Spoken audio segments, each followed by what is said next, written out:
আইন শৃঙ্খলা রক্ষাকারী বাহিনীর হাত থেকে কোনো শয়তান যেন পালাতে না পারে সেই নির্দেশনা দিয়েছেন স্বরাষ্ট্র উপদেষ্টা অবসরপ্রাপ্ত lieutenant general Jahangir Alam Chowdhury.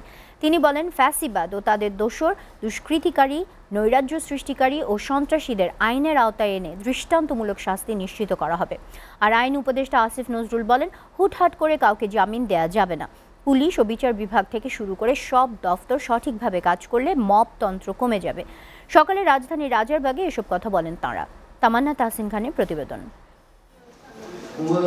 Rajarbagh police অডিটোরিয়ামে দেশের পরিবর্তিত পরিস্থিতিতে মানবাধিকার ও পরিবেশের ওপর গুরুত্ব সহ আইন প্রয়োগ বিষয়ে কর্মশালার আয়োজন করা হয়। শিল্প উপদেষ্টা আদিলুর রহমান খান বলেন, প্রশাসন ও বিচার বিভাগে ব্যাপক সংস্কার দরকার। আইন শৃঙ্খলা বললেই তো আর হবে না যে আইন শৃঙ্খলা রক্ষাকারী প্রতিষ্ঠানের সংস্কার দরকার, ব্যাপকভাবে দরকার বিচার বিভাগের, ব্যাপকভাবে দরকার প্রশাসনের, সমস্ত সেক্টরে সংস্কারের দরকার। এ সময়ে আইন উপদেষ্টা আসিফ নজরুল জানান, মামলার এজাহার সুন্দর করে লিখতে ও তথ্য দিতে হবে, হুটহাট কাউকে জামিন নয়। আমাদের যারা জাজরা আছেন তাদের কাছে আমার অনুরোধ, আপনারা যে bigger picture of law and order situation এটা মাথায় রাখবেন। আপনারা হুটহাট করে জামিন দিবেন না। জামিন পাওয়ার পরে একজন মানুষ দেশের আইন শৃঙ্খলা পরিস্থিতির জন্য যদি ভয়াবহ হয়ে ওঠেন, যদি পালিয়ে যাওয়ার চেষ্টা করেন, যদি একই অপরাধ আবার করার চেষ্টা করেন, তাহলে সেটা জামিন দেওয়ার ক্ষেত্রে আপনাদের বিচার্য বিষয় হওয়ার কথা। তিনি বলেন, 15 বছর ধরে অরাজকতা, গুম ও খুন হয়েছে। চ্যালেঞ্জিং পরিস্থিতির মধ্যে দিয়ে যাচ্ছে দেশ।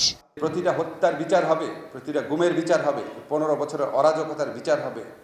আমরা এই বার্তা দিতে না পারলে আমাদের এখানে থাকার তো কোনো মানে হয় না। আমরা এটাকে ভয়াবহ জিনিস মনে করি এই মবতন্ত্রকে, কিন্তু যখন পুলিশ, কোর্ট, আইন শৃঙ্খলা পরিস্থিতি সব কিছু ঠিকমতো কাজ করবে, তখন মবের প্রকোপ আমি মনে করি আরও কমে যাবে, দেশে একটা সহনীয় পরিস্থিতি সৃষ্টি হবে।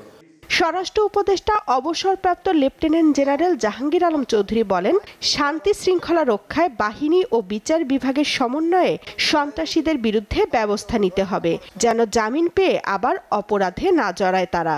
জুলাই অগাস্ট হত্যাকাণ্ডের সাথে সরাসরি জড়িত সন্ত্রাসী, নরহত্যায় জড়িত বিশেষ হেলমেট বাহিনী, ফৌজদারি অপরাধে সম্পৃক্ত ফ্যাসিস্ট ও তাদের দোসররা, অর্থ পাচারকারী, লুণ্ঠনকারী, ষড়যন্ত্রকারী, দুষ্কৃতিকারী, রাষ্ট্রদ্রোহী, দুদকের মামলায় আসামিদের আইনের আওতায় আনার জন্য সরকার কাজ করে যাচ্ছে।